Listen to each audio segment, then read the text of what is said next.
অভয় আন্দোলনের জন্যই জেলে যেতে হয়েছিল এবং কলতান দাশগুপ্ত সামনের শ্রেণীতে দাঁড়িয়ে সে নেতৃত্ব দিয়েছিল এবং নেতৃত্ব দেওয়ার জন্য তাকে ফাঁসানো হয়েছিল এবং সেটা মিথ্যা প্রমাণ হয়েছে এবং সে ওই দলগুলোরই কাজ করেছিল এবং সেই দলগুলোই তাদেরকে ফাঁসিয়েছিল। আমি যদি দেখি আমাদের পশ্চিমবঙ্গের অবস্থা, আমাদের যে সরকারি শিক্ষা ব্যবস্থা সেটাকে সম্পূর্ণ ধ্বংস করে দিয়েছে এই রাজ্যের সরকার। আমাদের রাজ্যে ৭,৮০২টা স্কুল বন্ধ হয়ে গেছে। গোটা ভারতবর্ষ জুড়ে যদি দেখি তাহলে হচ্ছে ৭০,০০০ স্কুল, সরকারি স্কুল বন্ধ হয়ে গেছে। স্কুলগুলোতে নিয়োগ নেই এবং সেখানে শিক্ষকদেরকে আমরা দেখি তারা তাদের ডিএ চাইতে গেলে তাদেরকে মারা মানে পুলিশ দিয়ে মারা হয়। বর্তমান দিনে আমরা দেখতে পাচ্ছি যে এই অভয়ার বাবা মায় তারা যখন দিল্লিতে গেছিল, একাধিক জায়গায় দেখা করতে চেয়েছিল, অমিত শাহের সাথে দেখা করতে চেয়েছিল, বলেছিল যে সিবিআই তদন্তে তারা খুশি হচ্ছে না, তখন এই বিজেপি তাদেরকে কেউ পাত্তা দেয়নি। তাহলে কোথাও গিয়ে মনে হচ্ছে যে যতক্ষণ না বিজেপিতে গিয়ে নাম লেখাও ততক্ষণ নিজের মেয়ের ন্যায্য বিচারটুকুও পাওয়া যায় না। রাতে কে ছিল, কত কৌস্তব বাগচি ছিল, কলতান দাস, অগ্নিমিত্রা পাল ছিল, কৌস্তব বাগচি ছিল, সজল ঘোষ ছিল সারাক্ষণ। তাদের কথা তো কেউ বলছে না, কেন বলছে না? তারা এরকম মানে মানসিকতার লোক নয় যে ওই দিনের ভিডিও পোস্ট করে তাদের ক্রেডিট নিতে হবে। এদের সেই সামান্য মানসিকতা নেই। সেই ৯ তারিখের ভিডিওটা যে আমাদের কত কষ্ট দেয়, ওই মুহূর্তটা এদের বোঝার ক্ষমতা নেই।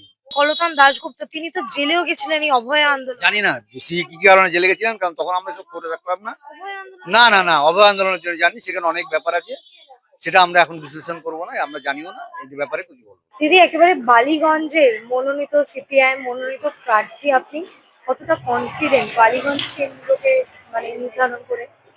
দেখুন, বালিগঞ্জেরই আমি মেয়ে, বালিগঞ্জে জন্মেছি, বালিগঞ্জে ছোট থেকে বড় হয়েছি, ফলত বালিগঞ্জ আমার বাড়ি এবং বালিগঞ্জের মানুষ আমার বৃহত্তর পরিবার। তাদেরকে সঙ্গে নিয়ে লড়াই করতে নেমেছি, কনফিডেন্ট তো হবই। শোভনদেব চট্টোপাধ্যায় আপনার বিপক্ষ, একেবারে তৃণমূলের পক্ষ থেকে, তার তো দীর্ঘ রাজনৈতিক কেরিয়ার।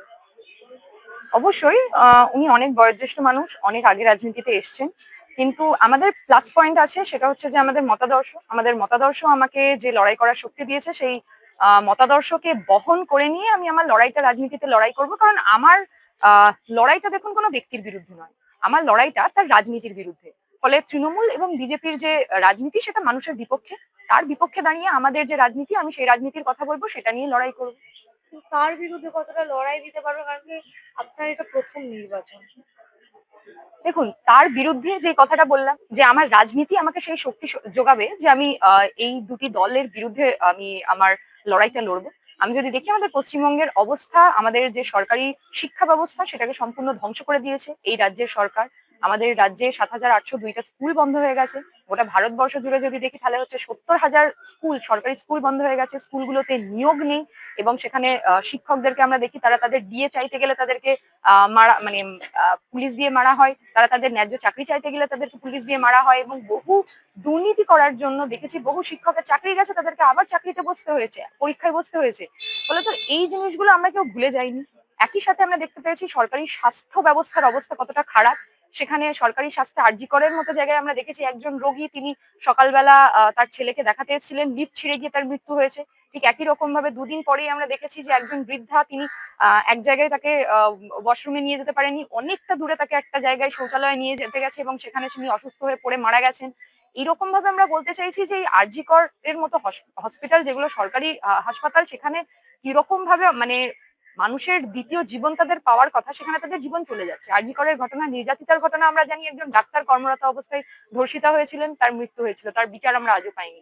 তো এইগুলোর বিরুদ্ধে আমরা যেমন লড়াই করছি, তেমনি বিজেপির যে সরকার, তারা যেভাবে একের পর এক নীতি আমাদের উপর নামিয়ে আনছে, সেটার বিরুদ্ধে আমাদের লড়াই। আমরা দেখতে পাচ্ছি যে রান্নার গ্যাসের দাম যেভাবে বাড়ছে, মানুষজন ভর্তুকি পাচ্ছে না, মানুষজন রান্নার গ্যাস পাচ্ছে না, টাকা দিয়েও পাচ্ছে না, গরিব মানুষের জন্য আরো অবস্থা নাজেহাল হচ্ছে। আমরা দেখছি যে কিভাবে শাকসবজির দাম বাড়ছে, এদিকে চাষিরা হচ্ছে যে 2 টাকা বস্তা আলুর দাম পাচ্ছে না, এখানে আমরা হচ্ছে যে তার থেকে বেশি দামে আলু কিনছি। ফলে আমরা চাইছি যে বাজারে নিয়ন্ত্রণ থাকুক, জিনিসপত্রের দাম কমুক, ওষুধের দাম কমুক, গ্যাসের দাম কমুক। আমরা এই সমস্ত কিছু নিয়ে লড়াই করছি। বালিগঞ্জ বিধানসভাকে কেন্দ্র করে ঠিক মানে আপনি তো ডোর টু ডোর ঘুরছেন, ইতিমধ্যেই ভোট প্রচারে বেরোচ্ছেন, কি কি সমস্যা ফেস করছে মানুষ, বা আপনার সাথে কি কি শেয়ার করেছে? দেখুন, ওটা বালিগঞ্জ তো পশ্চিমবঙ্গের বাইরে নয়। পশ্চিমবঙ্গের ভেতরে যা যা সমস্যা, বালিগঞ্জের ভেতরেও তার সমস্যা। আমি বালিগঞ্জের যে সমস্ত অঞ্চলগুলোতে গেছি, আমি দেখেছি বহু এরকম অঞ্চল আছে যেখানে হচ্ছে যে ছেলেমেয়েরা তাদের বাবা মাদেরকে ছেড়ে দূরে তাদেরকে যেতে বাধ্য হয়েছে, কারণ পশ্চিমবঙ্গে কাজ নেই। ফলে বাইরের রাজ্যে তারা গেছে কাজ করতে, তো তাদের বাবা মারা বাড়িতে একা থাকেন এবং একা থাকার জন্য তাদের যে অবস্থা, যে তাদের সাথে দেখা করতে যাওয়ার মতো লোক থাকে না, তাদের সমস্যাগুলো শোনার লোক থাকে না, সেটাও আমরা মনে করি সরকারের দায়িত্ব। যদি মানুষ দায়িত্ব দেয় তাহলে আমরা বলছি তাদের জন্য কুইক অ্যাকশন টিম আমরা একটা রেডি করব পাড়ায় পাড়ায়, যেখানে তাদের বয়োজ্যেষ্ঠদের যা সমস্যা হবে, যারা বাড়িতে একা থাকেন তাদের কাছে সপ্তাহে একদিন করে যাওয়া হবে এবং সেখানে তাদের সমস্যাগুলোর কথা শোনা হবে এবং সেগুলো সমাধান করা হবে। এটা আমরা বিকল্প দিচ্ছি। ঠিক একই রকম ভাবে এই যে বালিগঞ্জ বিধানসভা অঞ্চলের মধ্যে বিভিন্ন স্কুলগুলো রয়েছে, বালিগঞ্জ গভর্নমেন্টের মতো স্কুল যেখানে টিচার নিয়োগ হয়নি বলে সাবজেক্ট পড়ানো বন্ধ করে দিয়েছে, ছাত্র সংখ্যা কমে যাচ্ছে, সেই সমস্ত স্কুলগুলোকে সরকারি পরিকাঠামোগত সেই স্কুলগুলোর পরিকাঠামো উন্নত করতে হবে, সরকারি স্বাস্থ্য কেন্দ্র উন্নত করতে হবে, সেগুলো নিয়ে কাজ করা হবে। ঠিক বস্তি অঞ্চলগুলোতেও আমরা যদি যাই, সেখানে গিয়ে আমরা দেখেছি যে কিরকম বৃষ্টি হলেই জল জমে যায়, ড্রেনেজ সিস্টেমের অবস্থা খুবই খারাপ। সেই ড্রেনেজ সিস্টেমকে সারাতে হবে, পাম্পিং যে সিস্টেম গুলো রয়েছে সেগুলোকে ভালো করতে হবে। মানুষজনের পাকা ছাদের প্রয়োজন, ছাদ ভেঙে জল পড়ছে, বিভিন্ন অসুবিধার মধ্যে তারা দিন কাটাচ্ছে, শৌচালয় নেই, 15 জন বাড়ি পিছু একটা করে শৌচালয়, তাদের প্রত্যেকের জন্য শৌচালয়ের ব্যবস্থা করতে হবে। খাবার জলের সমস্যা রয়েছে, সেই খাবার জলের ব্যবস্থা করতে হবে।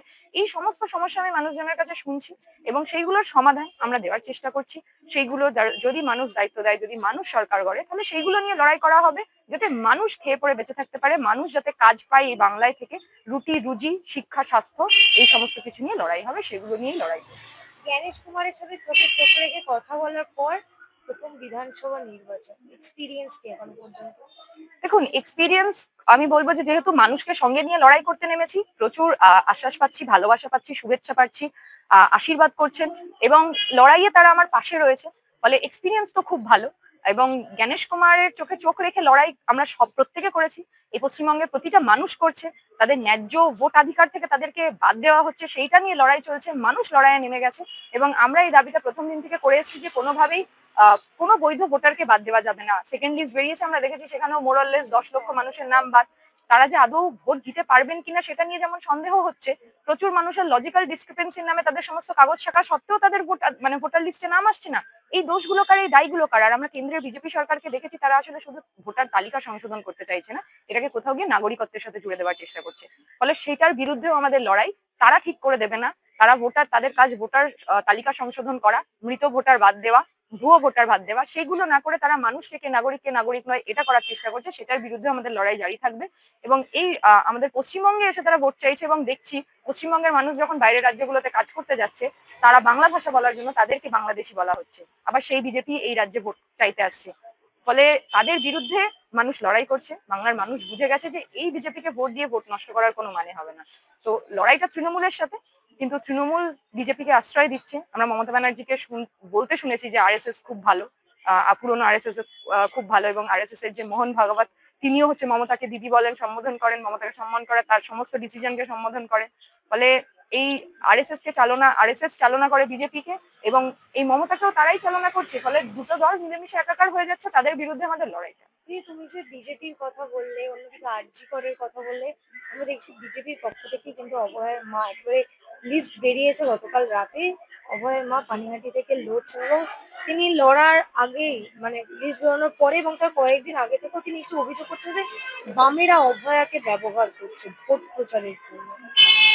দেখুন, যখন অভয়া মৃত্যু হয়, ধর্ষিতা হয়ে তিনি যখন মৃত্যু হন, তখন যারা গাড়িটা আটকে ছিল তারা কেউ জানতো না যে অভয়া নিজে রাজনৈতিকভাবে কোন দলকে পছন্দ করে বা তার রাজনৈতিক মতামত কি, তার বাবা মার রাজনৈতিক মতামত কি, এটা সম্পর্কে কেউ কোথাও কিছু জানতো না। কিন্তু পশ্চিমবঙ্গের প্রতিটা মানুষ যারা কোনোদিন রাজনীতি করেনি, যারা কোনোদিন মিটিং মিছিলে হাঁটেনি, তারাও রাস্তায় এসে নেমেছিল। বাচ্চা বাচ্চা ছেলে মেয়েরা যারা মনে করে যে এরকম ঘৃণ্য ঘটনার বিরুদ্ধে দাঁড়ানো উচিত, প্রত্যেকে দাঁড়িয়েছিল, বামপন্থীরাও দাঁড়িয়েছিল। ফলে বর্তমান দিনে আমরা দেখতে পাচ্ছি যে এই অভয়ার বাবা মায় তারা যখন দিল্লিতে গেছিল, একাধিক জায়গায় দেখা করতে চেয়েছিল, অমিত শাহের সাথে দেখা করতে চেয়েছিল, বলেছিল যে সিবিআই তদন্তে তারা খুশি হচ্ছে না, তখন এই বিজেপি তাদেরকে কেউ পাত্তা দেয়নি। তাহলে কোথাও গিয়ে মনে হচ্ছে যে যতক্ষণ না বিজেপিতে গিয়ে নাম লেখাও, ততক্ষণ নিজের মেয়ের ন্যায্য বিচারটুকু পাওয়া যায় না। সাধারণ মানুষের পাওয়া যাবে নাম লেখানোর পরে? দেখুন, সেইটাই তো হচ্ছে প্রশ্ন। আমাদের প্রশ্ন এখানে আরো বেশি এটা ক্লিয়ার হয়ে যায় যে ওনারা এতদিন ধরে বিচার পেলেন না, এখন ওনারা মনে করছেন হয়তো হতে পারে এটা যে ওখানে গিয়ে যদি আমরা একটু ক্ষমতার জায়গায় পৌঁছাই তাহলে হয়তো আমাদের মেয়েদের ন্যায্য বিচারটা পাবো। দেখুন, ওনাদের রাজনৈতিক মতামত যা খুশি হতে পারে, সেটা ওনাদের ব্যক্তিগত মতামত, কিন্তু আমরা বলছি, আমরা বামপন্থীরা বলছি যে কোনো নির্যাতিতা, সে দলমত নির্বিশেষে যে দলেরই সমর্থক হোক না সমর্থক হোক, যদি তার সাথে অন্যায় হয় সেটা নিয়ে লড়াই করতে বামপন্থীরা রাস্তায় নামবে, বামপন্থীরা রাস্তায় ছিল, গোটা বাংলার মানুষ নেমেছিল, সেইভাবে আমরা একইভাবে সেই লড়াইটা করবো। কিন্তু কলকান দাশগুপ্ত ব্যবহার করছে ভোট প্রচারের জন্য, কোথাও কোথাও এই অভিযোগ করছেন তারা। দেখুন, এই কলতান দাশগুপ্তকে জেলে যেতে হয়েছিল অভয়া আন্দোলনের। অভয়ের জন্য জেলে যাননি, অভয়ের বাবা পরিষ্কার এই কথা বলেছেন। অভয়ার জন্য কি করে জেলে যাবেন? অভয়ার কোনো কাণ্ড অভয় আন্দোলনে জেলে যায়নি। না, অভয় আন্দোলনের জন্যই জেলে যেতে হয়েছিল, এবং কলতান দাশগুপ্ত সামনের শ্রেণীতে দাঁড়িয়ে সে নেতৃত্ব দিয়েছিল, এবং নেতৃত্ব দেওয়ার জন্য তাকে ফাঁসানো হয়েছিল, এবং সেটা মিথ্যা প্রমাণ হয়েছে, এবং সে ওই দলগুলোরই কাজ করেছিল, এবং সেই দলগুলোই তাদেরকে ফাঁসিয়েছিল। কিন্তু অভয়ের বাবা তো গতকাল রাতে পরিষ্কার, আমি নিজেই না, অভয়া দেখুন, আমি বলতে পারি যে ওনাদের বক্তব্য যা খুশি হতে পারে, কিন্তু কলতান দাশগুপ্তকে আমরা সামনের শ্রেণীতে দাঁড়িয়ে থেকে এই অভয়া আন্দোলনে লড়াই করতে দেখেছি তো।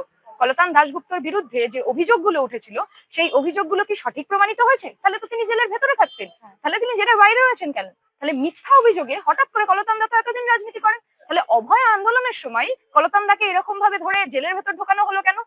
যদি অভয়া আন্দোলনের সামনের শ্রেণীতে নেতৃত্ব দেওয়ার জন্য কলতান দাকে জেলে না পাঠানো হয়ে থাকে, তাহলে কি কারণে হঠাৎ সেই টাইমেই কলতান দার নামে এই ধরনের অপবাদ দেওয়ার চেষ্টা করা হলো? তাহলে এটা থেকে বোঝা যাচ্ছে যে আসলে সামনের শ্রেণীতে দাঁড়িয়ে এক দলের বিরুদ্ধে লড়াইটা কলতান দা করছিল বলে, মীনাক্ষী দ্বারা করছিল বলে তাদের বিরুদ্ধে এত অভিযোগ।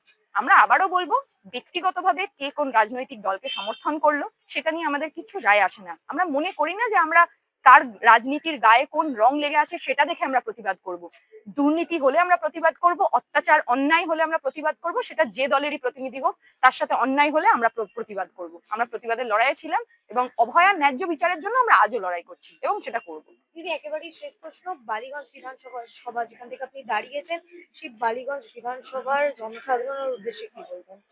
বালিগঞ্জ বিধানসভার যে জনসাধারণ, আমি যেহেতু সেই অঞ্চলেই বড় হয়েছি, সেই অঞ্চলেই আমি বেড়ে উঠেছি, আমার জন্ম সেই অঞ্চলে বালিগঞ্জে, আমি সেই অঞ্চলের সমস্ত মানুষকে সঙ্গে নিয়ে আমাদের যে রুটি রুজির লড়াই, শিক্ষা স্বাস্থ্যের লড়াই, একসাথে বেঁচে থাকার লড়াই, এই বাংলার বুকে থেকে কাজ পাওয়ার লড়াই, এই সমস্ত কিছু নিয়ে লড়াই করতে চাই।